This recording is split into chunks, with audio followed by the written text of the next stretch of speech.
Rolf, we've got you on the record here. Molly, if you want to kick in with this too. But what did you think about the AACTA debacle at the awards where, you know, it struck a lot of people as very curious how the inaugural Trailblazer award, and no disrespect to her, was given to Rose Byrne when David Gulpilil is in the room.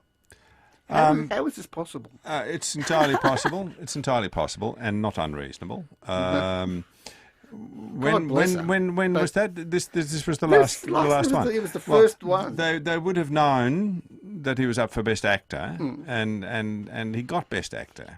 Give him 2 awards. Well, he's got 2 hands. Yeah. Friends. There is time. Yeah. There is time, and the actors rely on their existence almost. The actors with an ending in an A, not yes, thespian actors. The ex-AFI awards. They rely on their existence in the way that they're conformed at the moment on television and on viewers. And that sort of stuff is a reality that they have to face. And so if they can bring a little extra glam in, rather than give David 2 awards, but give David 1 and give Rose Byrne 1, then that works better. Well, Rolf, that was a very reasonable and intelligent and level-headed response. It's not what I wanted, but I'm going to have to go with what you gave me, pal. And just finally, Rolf, you are seen as one of the great low-budget filmmakers in this country. You operate usually on a budget of $1 million or less. Is that true? That'd be right. It varies enormously, you know. But yes, some films are made in that area and some are made for a bit more. Yeah. What would happen if someone gave you $10 million to make a film? Could you handle it? If it was, oh yes, I have handled it in the past. Wasn't it Old Man Who Read Love Stories ended up being about 15. Yeah.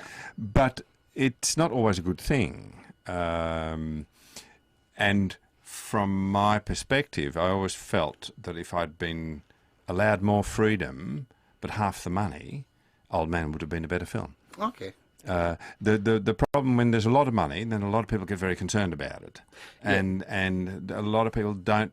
They might be good with money, but they're not always very good with film. I was wondering whether you are now so used to making films on such tight budgets and having such a strong production ethic to make sure you squeeze every cent of value out of every, that if someone gave you $10 million, you probably end up giving $7 million back. It depends on the project very much and what my ambition for it is and how I wish to realise that ambition.